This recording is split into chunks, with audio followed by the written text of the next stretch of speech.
Hey, what's up guys? It's Pixelated-Apollo, thanks for stopping by, and welcome to another online battle of Age of Vikings, the mod for Total War Attila, Age of Charlemagne. This battle is a very epic 2 vs 2 river crossing. I'm actually playing in this battle. I had a blast. It's not the kind of battle where there's like tons of strategy and tactics. It's more eye candy. So like if this battle was a meal, it would be a dessert. It wouldn't be a dinner.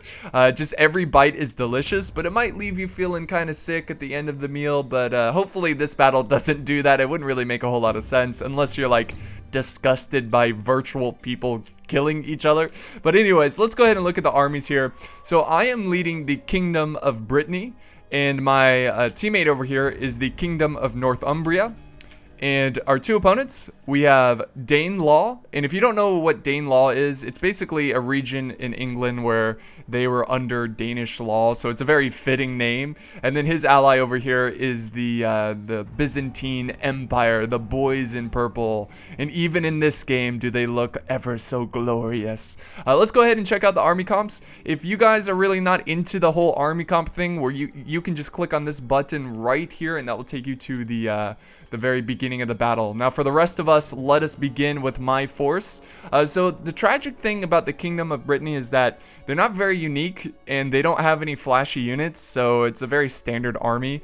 I've got 3 units of spearmen in the front line, and the rest of my infantry, I've got a bunch of armored swordsmen. So yeah, very bland, nothing special here, but it's cool, you know, Kingdom of Brittany. And then for my archers, I've got 3 units of archers, and then I have 2 units of levy archers.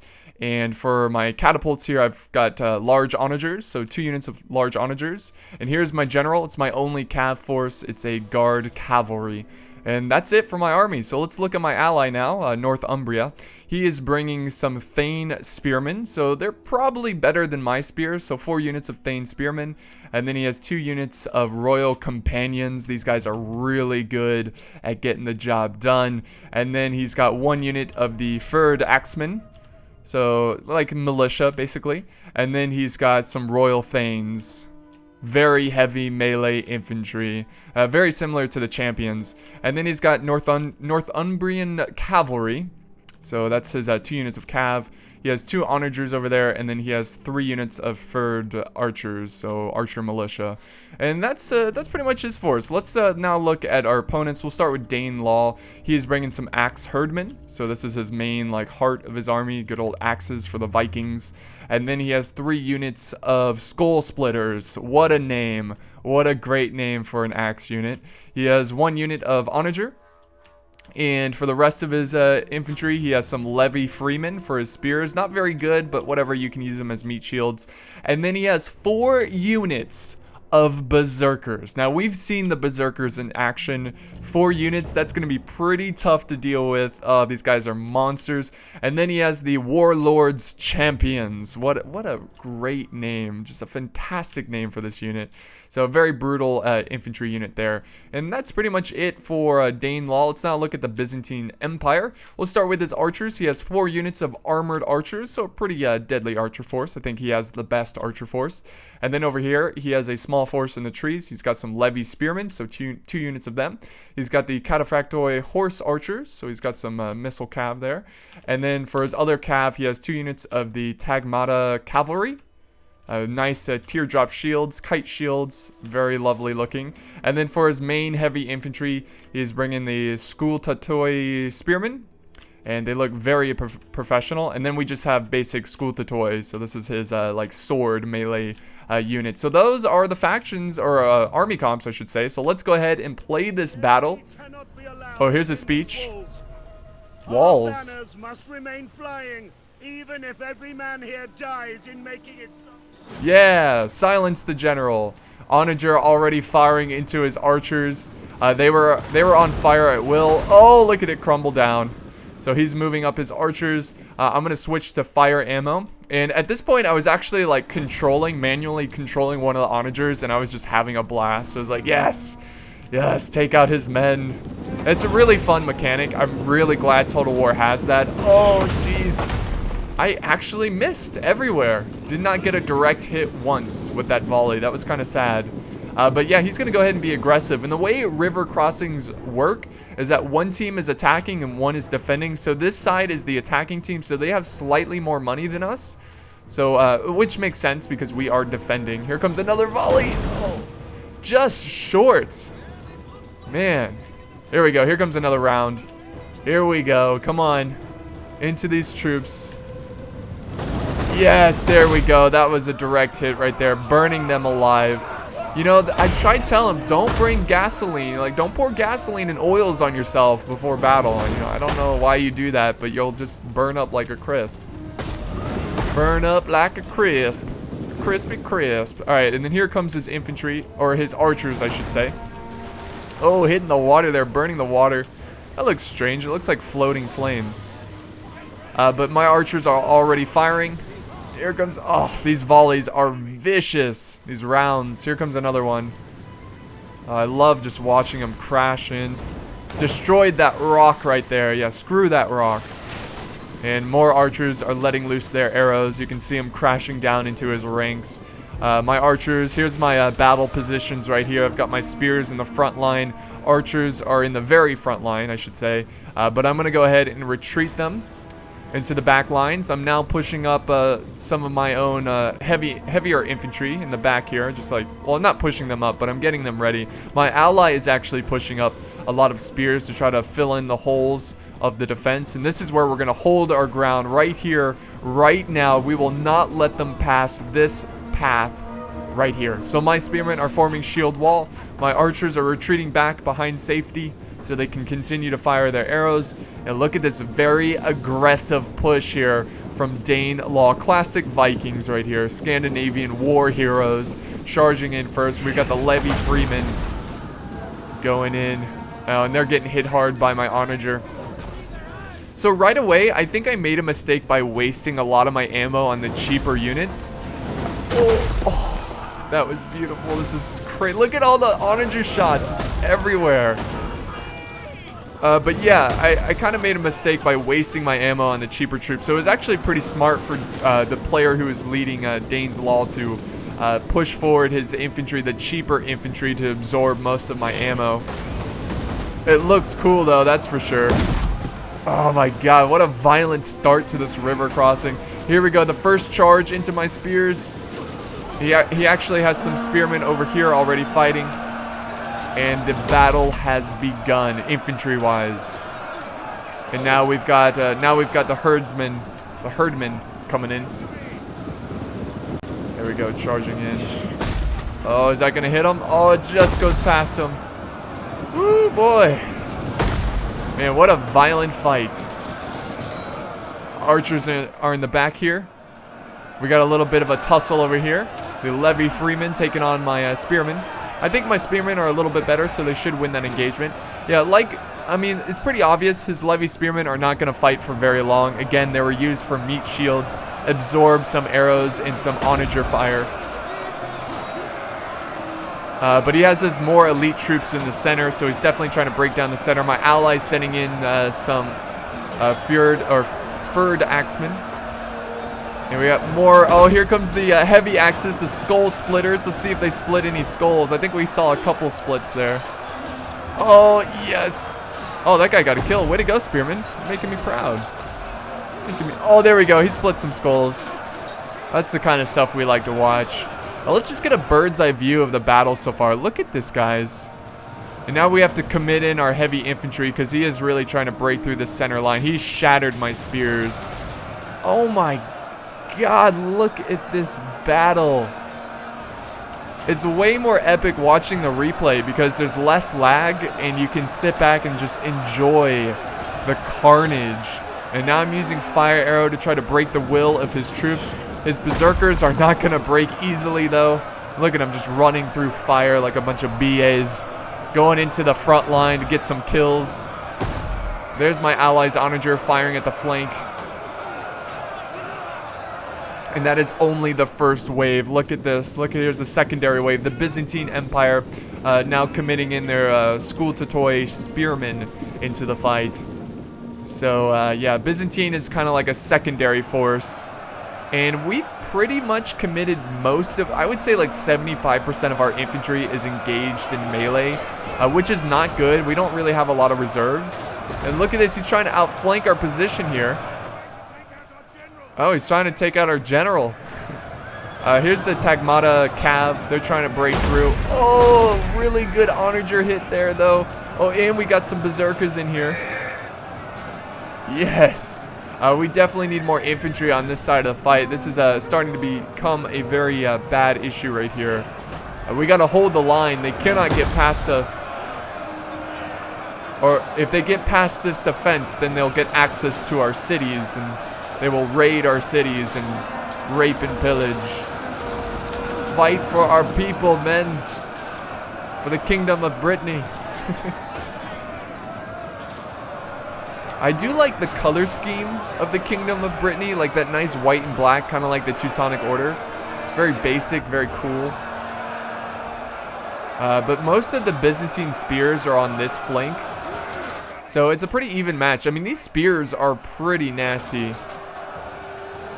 And we've got some archers over here on the flank. This is actually a really good position for these archers, getting some fantastic flanking fire across the river.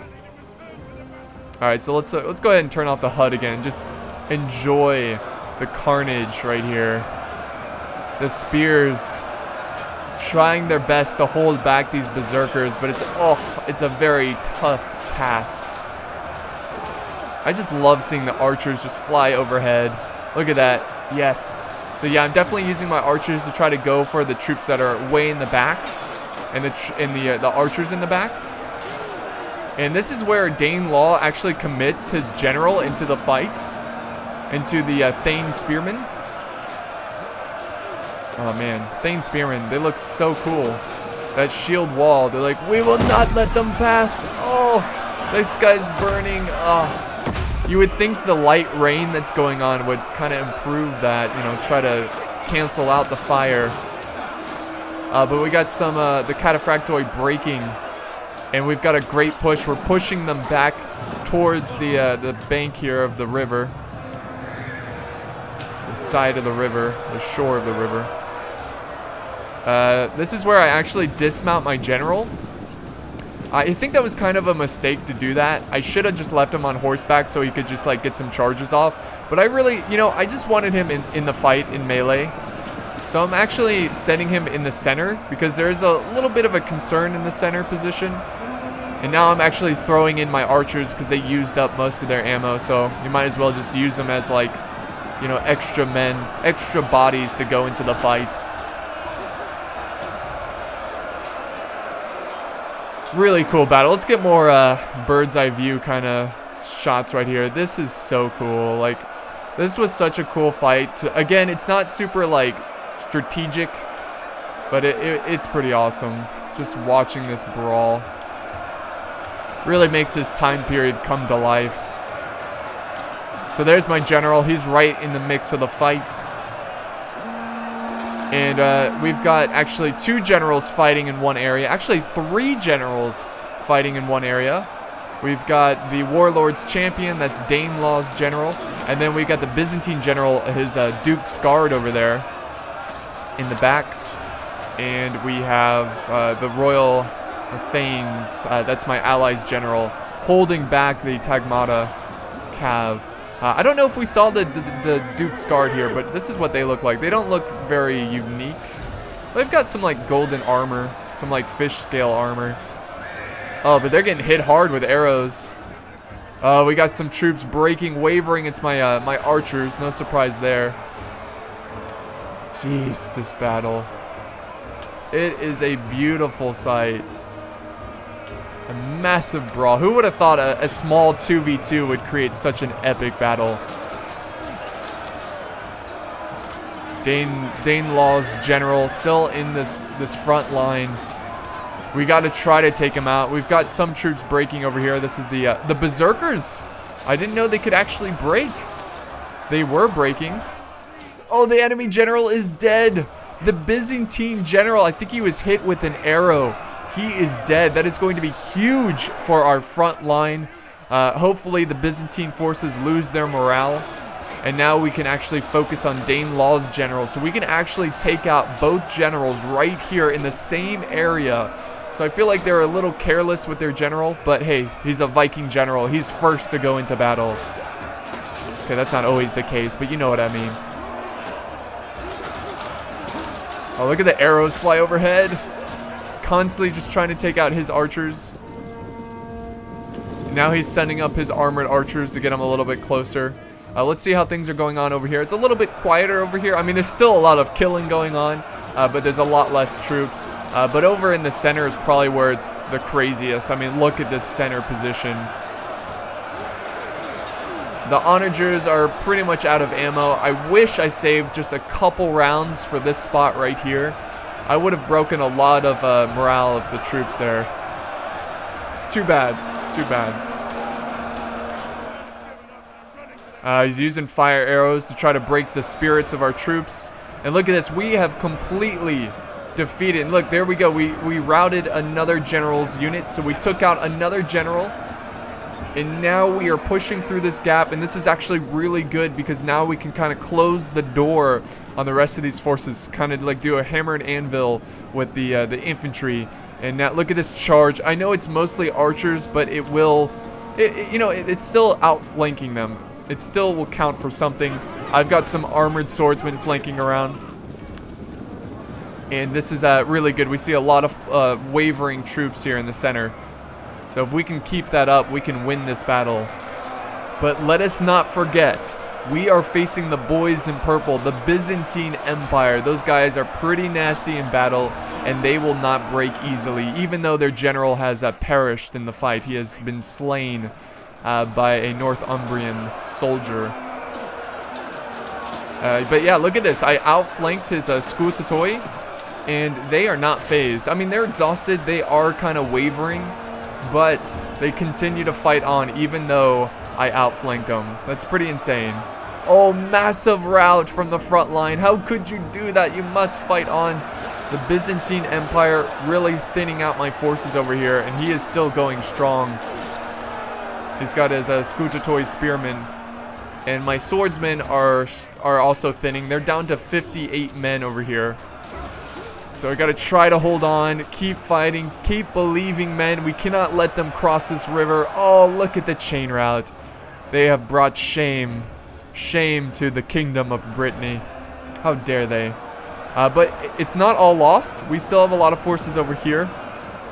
Byzantine Empire now throwing in their archers into the fight. So, they're armored archers, so they'll do pretty well. Get a nice little view over here. So I'm really sorry about the choppiness. I mean, that's just Total War Attila for you. Doesn't matter what kind of computer you have. It's just so choppy. It's not well optimized. And now my general is down to himself, all by himself, trying to hold back this Byzantine horde. Here he is. Let's get a nice zoom in here of the front line. Look at that. Look at all those beautiful Byzantine, those like Latin Greeks. Beautiful boys, that's what they are. Got more fire arrows coming in. My archers are trying to use their fire arrows. My allies' archers trying to break their will. We do break some troops to the Skutatoy, but there's so many left over. Oh, we took out that horseman. Oh, look, they're cheering. They're like, yes, we have taken this position. We have taken it. And yeah, everyone is breaking. My general is breaking. Here's another bird's eye view of that fight. It was pretty close battle. I'm actually really surprised that we lost this battle. I mean, I think it's safe to say that we did lose this one because I'm surprised because he just kind of like they just threw in their troops, like whatever, just throw them in. And we were just holding our ground. I thought we had a really good position and that we just over time they would just get tired and break. And especially after killing their generals, I thought this one was over. But here's a little last stand over here. The archers just using their fire arrows, doing everything they can to try to, get them to break, which is not likely gonna happen. Oh, the fire arrows. But yeah, I think if we really wanted to win this battle, we should have pushed up the troops. We would have had to hold less ground over here. So if we were more closer to the land bridge, but we had to hold more territory, so what can you do? Also, if I saved some of my onager ammo, would have done a little bit better there. But let's go ahead and look at the results here and see how well my army did, and also look at some units that are pretty good. So first off, I think the best unit that performed very well is probably my armored swordsman. Most of them getting about 100 plus kills. There were a couple who got like 29, 41, 91. Not exactly great, but it's not terrible. My spears did okay. I mean, they did average for spears. My general doing pretty bad there, getting 39 kills. Again, I should have kept him on horseback. He probably would have gotten more kills and more like flanks and stuff, just making my army a little bit more mobile. And my onagers getting about 50, 42 kills, not that great.